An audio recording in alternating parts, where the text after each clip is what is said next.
Scorpion, merci beaucoup de me rejoindre sur cette extension. Alors, on va voir comment on peut clarifier ce tirage général.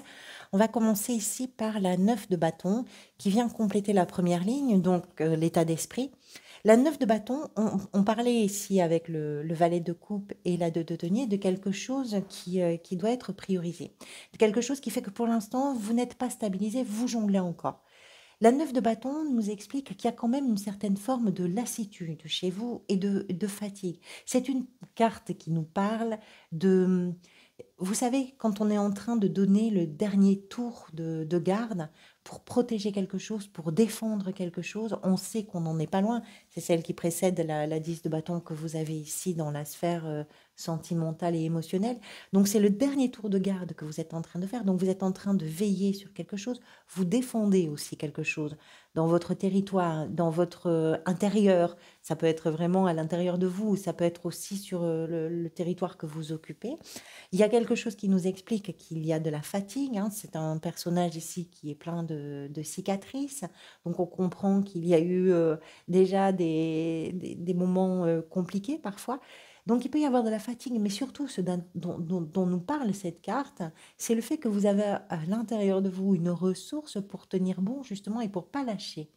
Vous défendez vraiment vos idées, vous défendez le fait de choisir ce qui est important pour vous, vous défendez le fait de peut-être enfin donner la priorité aussi à vos désirs et à vos rêves plutôt qu'à d'autres choses, tout en ayant cette conscience qu'il faut arriver à concilier, qu'il faut arriver à gérer plein de choses en même temps, sans que ce soit préjudiciable pour quoi que ce soit, mais vous ne lâchez pas l'affaire, vous ne lâchez pas le morceau, vous ne vous dégonflez pas, vous allez aller au bout de ce que vous désirez. Donc c'est une carte, malgré la fatigue, hein, qui peut être une fatigue psychologique, qui peut être aussi dans certains cas une fatigue physique, malgré tout, vous allez aller au bout des choses. Ça, c'est l'état d'esprit. Dans ce que vous désirez le plus avec tempérance, hein, on parlait effectivement d'arriver à concilier les choses pour leur permettre hein, de se réaliser de façon plus fluide, plus harmonieuse. De quoi est-il question? De votre liberté. Il est question de ce commencement, il est question de cette insouciance, il est question de cette liberté. C'est ça le fou, c'est rien ne me fait peur. Je vais tout tenter, je vais oser, je vais le faire, je vais essayer, je me jette dans le vide parce que ça ne me fait pas peur. C'est un sentiment d'insouciance par rapport à quelque chose que l'on ne connaît pas, quelque chose qui commence. Ça peut être une nouvelle rencontre, ça peut être un nouveau désir, ça peut être une nouvelle idée, ça peut être un nouveau projet, peu importe. Mais c'est ça que vous voulez. Et c'est arriver à concilier les contraintes, les responsabilités avec justement cette liberté-là. Le fou, c'est l'arcane zéro. C'est très puissant dans votre tirage, l'idée que quelque chose est en train de commencer, que quelque chose est en train de faire ses premiers pas. Et c'est un poumon pour vous, ça vous donne un souffle très puissant. L'étoile ici avec le chariot dans la position de ce qui va peut-être venir vous aider, c'est d'y croire. C'est d'avoir l'espoir, d'avoir la foi, d'avoir de vous dire, ça y est, les moments difficiles, en fait, ils sont un peu derrière moi, ou les moments difficiles, pas forcément. Pensez toujours à nuancer, hein, parfois c'est des grosses difficultés, parfois ce sont des difficultés un peu plus simples et un peu moins terribles, on va dire. Donc, ce qui va vous aider, c'est de vous dire, ça y est, je sais où ça va, ça y est, j'ai la direction, je sais exactement comment faire, et puis j'y crois parce que ça tient la route pour moi. Et c'est ça qui va venir vous aider. Ce qui tient la route pour vous, qui va vous demander de rester concentré sur cet objectif-là, justement. L'étoile, c'est ça, c'est la lumière qu'on suit. C'est c'est dans la nuit, on va suivre son étoile. C'est le fait de se sentir protégé quelque part, parce qu'on parle aussi de notre bonne étoile. C'est le fait de se sentir guidé. C'est tout ça qui fait qu'on y croit. On y croit parce qu'il y a tellement de choses qui convergent dans la même direction que ça nous laisse penser que oui, c'est possible et que ça vaut peut-être le coup d'essayer quelque chose. Ça, c'est ce qui vient vous aider. Le défi, on a vu avec la 3 de bâton que c'est de ne pas forcément avoir peur de l'inconnu qui pourrait entraîner des retards. Et vous avez la 4 de bâton qui nous parle de vous donner cette opportunité de célébrer quelque chose. Le chariot, en plein cœur de votre tirage, dans ce qui vient vous aider, nous parle des réussites. La 4 de bâton célèbre les réussites. La 4 de bâton célèbre l'officialisation de quelque chose, la réussite, la signature, célèbre un événement, souvent familial. On parle de la famille, on parle de la maison, on parle de ces choses-là. Peut-être que dans certains cas, effectivement, la notion de maison, d'héritage, de patrimoine est importante pour certains et certaines d'entre vous. Mais la 4 de bâton nous parle effectivement du fait de célébrer quelque chose. Euh, vous l'avez en défi. Vous l'avez en défi, alors est-ce que c'est parce que c'est un risque que vous prenez avec les gens qui vous sont proches? Est-ce que c'est un risque que vous prenez et qui peut être célébré? Est-ce que c'est le fait de retrouver la famille? Là, ça va dépendre vraiment de votre situation individuelle.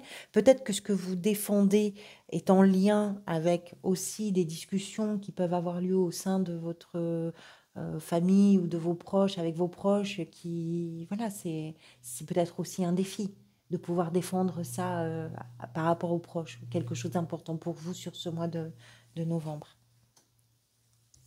La tempérance qu'on retrouve ici dans la sphère professionnelle avec l'as d'épée qui est la lucidité, la clarté d'esprit, la prise de décision, tout ça se passe plutôt bien. Tempérance, c'est votre capacité à vous adapter, c'est votre capacité à comprendre les enjeux, à comprendre les situations et à pouvoir, en fonction des besoins, vous adapter ou à pouvoir adapter la situation en fonction des ressources, en fonction des stratégies, en fonction de tout ça.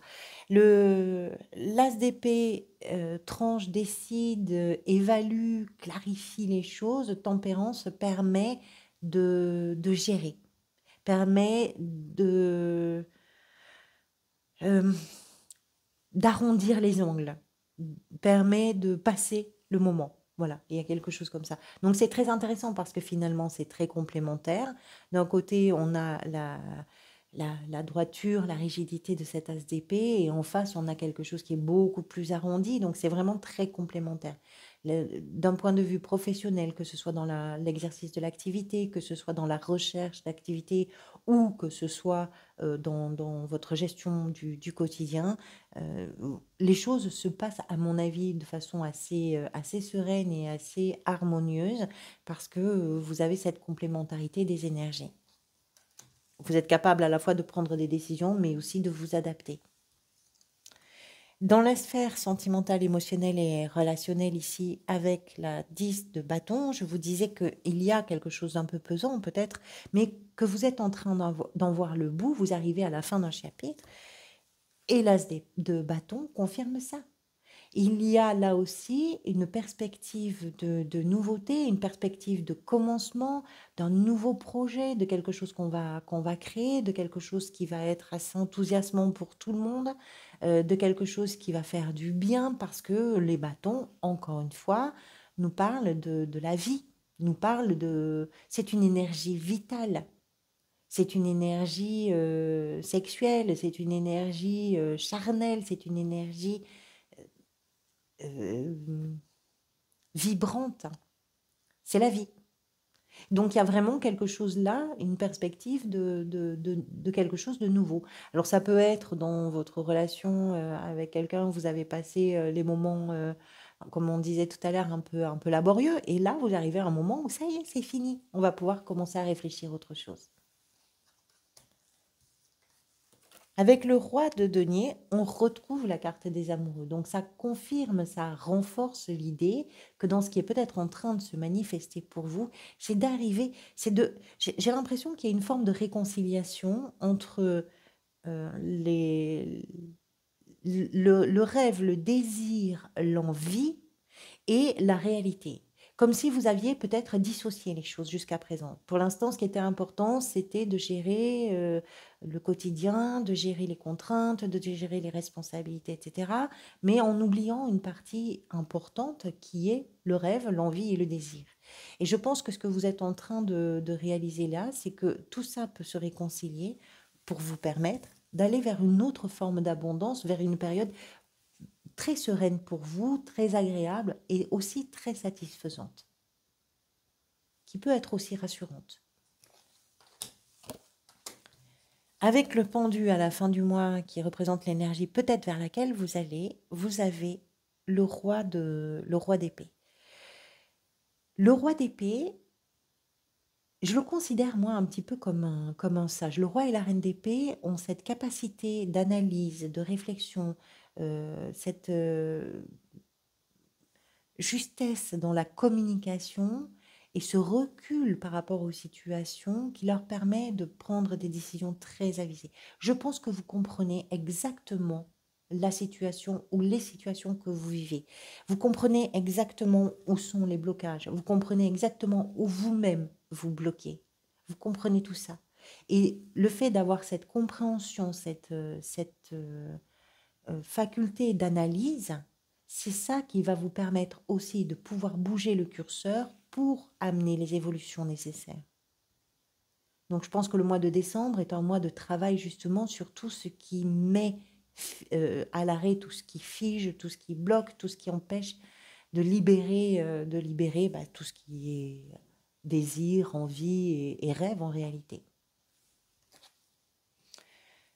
La communication, pardonnez-moi, je termine avec ça quand même. La communication avec un roi ou une reine d'épée est très importante. On parle clair, on ne tergiverse pas, on ne prend pas des pincettes, on se dit les choses. On n'est pas dans une perspective de vouloir blesser les autres, hein, mais par contre, on se dit les choses, on entend les choses, on répond. On ne perd pas de temps dans des discussions qui n'ont pas de sens, qui sont stériles, qui sont vaines. On va droit au but, hein. Et puis, quand je vous parle aussi de cette faculté d'analyse, c'est un niveau très expert, hein, avec un roi d'épée ou une reine d'épée, c'est le plus haut niveau. On parle de prise de décision, on parle d'être capable d'analyser en mettant de côté tout ce qui, sur le plan émotionnel, pourrait venir brouiller un peu les pistes. Voilà pour vous, amis Scorpions. Encore une fois, merci beaucoup pour votre présence et vos soutiens et votre intérêt. Et encore une fois, un très joyeux anniversaire à vous. À très bientôt.